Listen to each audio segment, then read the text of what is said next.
Okay, guys, I was not expecting this at all. Like, I knew we were going to get an English channel update soon, since we had the Japanese trailer and they technically had, like, Mimikyu and the bear Pokemon, but I was not expecting new Pokemon. I mean, Wimpod. I'm also going to play it through the rest of the video, and we'll see what else we got, but more newly discovered Pokemon have arrived for Sun and Moon, and let's check out. So, Wimpod's Bugwater, and we get a Trilobite. We get, like, a skittish Trilobite Pokemon. That's kind of adorable. I think his design's pretty cool, so we'll see how the evolution turns out.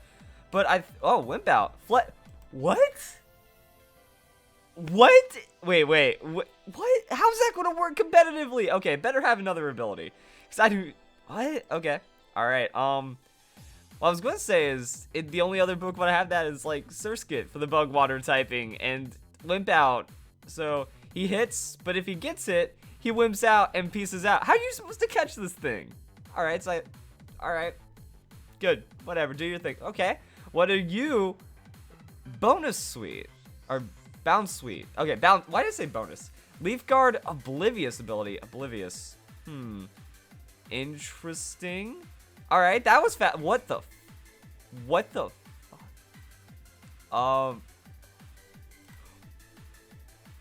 What is this? Okay, I am legitimately okay, I'm more confused than when I first saw Bruxish.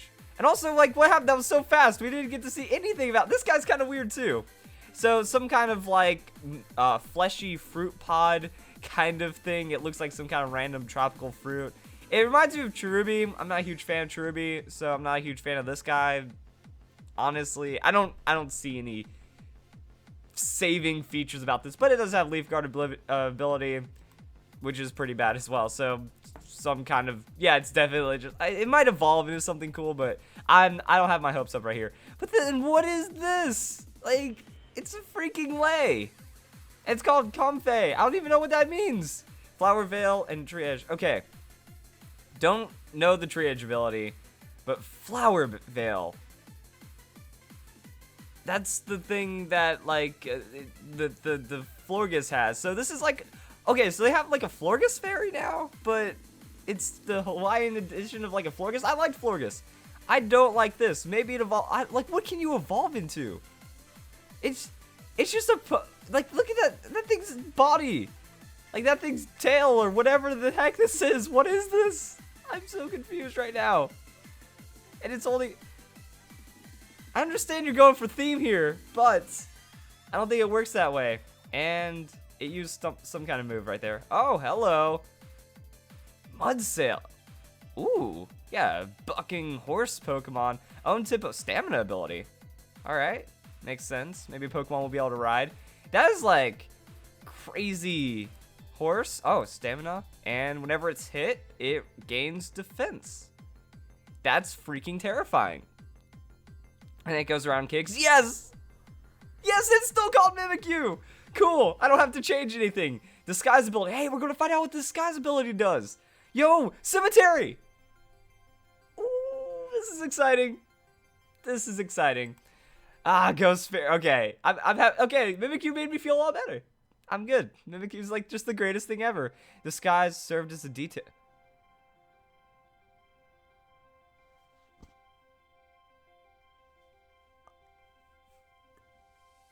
That just, I have like tears. Like, wait. Oh my goodness. The disguise ability is one of the coolest things ever. Oh my god. I think it's too early in the morning. I think I am not prepared for this. Hold on. I wanted to know so much about Mimikyu because he's already in like my top 5 favorite Pokemon. And I just want to know what Disguise does, and and we found out, and we get to read more about this, and oh my goodness, this is beautiful. So apparently, it like Mimikyu has the Disguise, and then is it just any kind of hit? So you get like a free hit, and I wonder how you like unbust and reset your Disguise. Mimikyu might be good competitively, guys. So, there we go. So it throws out an attack, bite, whatever kind of hit. Mimikyu's Disguise. It served as a decoy, and then it just kind of like slumps over. Oh, that's so sad. gets busted. All right, and you are going to be called Bewear. Okay, Bewear, your fluffy, klutzy Pokemon going up against... Wow, that thing is massive. Hammer Arm, hello. Host your own competitions using the Pokemon Global Link. What? What? That's amazing. What? Okay, that is way too cool. So you can have your own competitions and tournaments, and I mean, like, this takes like 99% of the troubles out of hosting a tournament, because, you know, if everyone is automatically paired up and they have to do their battle and they just go through it. Now, I don't know if it's like competitions as in host your own formats or host your own like tournament competitions. I might be getting ahead of myself right here, but that's interesting. So I guess we'll just play this one through. But I mean, yeah, like one of the biggest things like proving, oh, hyper training. What the is happening? In such a good way, though. Okay. Hyper training, straighten your Pokemon. Why are the stats? Okay. So, I don't even know what that looks like. We have stuff. Let's just go to the Pokemon official website. Now I make this mistake a lot, where I don't go to the website, I like do the news, and I'm like, oh, there we go. We got all the information, guys. I have no idea what half of it means, but yeah. I have an idea on how to do this, but overall, hyper train. So that just looks like the stats page. I guess we get to find out, and I guess if I click this link right here, it'll take me to that. Cool. I'm gonna go straight to cool features, because I want more fun at the global link. Max out your Pokemon with hyper training. Yes, and everything should still be pretty good on screen. Okay, hyper training is the one that got me now. Okay. In Pokemon Sun and Moon, you can draw forth Pokemon's power to its utmost limit with hyper training. Pokemon grow stronger by raising their levels and increasing their base stats. However, power is still affected by individual strength innate to each Pokemon. Now with hyper training, because I'm like, wait, are they saying that you can train IVs or something? Now with hyper training, Pokemon have grown to level 100 will have their individual strengths, which is never possible before. With hyper training, you can increase the strength level of your level 100 Pokemon you've been venturing with. Bottle caps, key to hyper training. What? Hyper training is done by Mr. Hyper, a man who loves collecting bottle caps. He can be found somewhere in the Alola region. If you bring in bottle caps you can obtain in Pokemon Sun and Moon, you'll be able to improve your Pokemon stats with hyper training. Magearna holds a bottle cap, so you'll be able to get a bottle cap needed for hyper training on any Pokemon from the Magearna that you get for yourself. I need to reread that. Now with hyper training, Pokemon that have grown to level 100 will be able to increase their individual strengths, which has never been possible before. And okay, so we have level 100 Pikachu. Like, where's the stat change? So we have 194, and does it increase everything? So I'm like going frame by frame. So let's actually go and slow this down, because unfortunately, that's not going to stop all of these stupid idiots that think it's okay to cheat and hack Pokemon. But at the same time, it might make it more accessible. The level 100 is kind of crazy, though.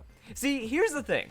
Here's the thing that I've been waiting for, because somehow people want Pokemon to be easier.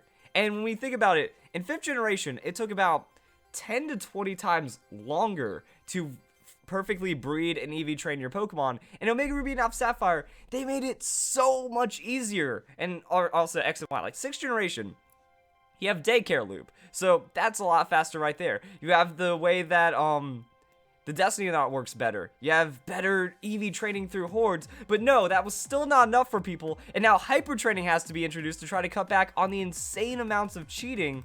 And I'm just like watching this. So that was all the stats.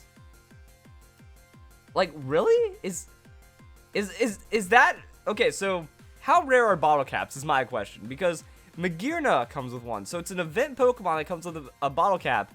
But okay, I'm pulling up Pokemon Showdown, and now I'm just confused. So I went and I mapped out all of these IVs and stuff. Now look at this, 103 on the special defense, level 100 Pikachu for the hyper training, and I brought up, but it can't have a 103 special defense. If this is the special defense stat right here, it has 0 IVs. So either Pikachu's like getting a special defense nerf, or we have No idea how IVs work. So then after that, we go and play the video, and they pop the stats up, and then suddenly everything goes. So we have 149, 122, 216, and then that's going to be from this right here.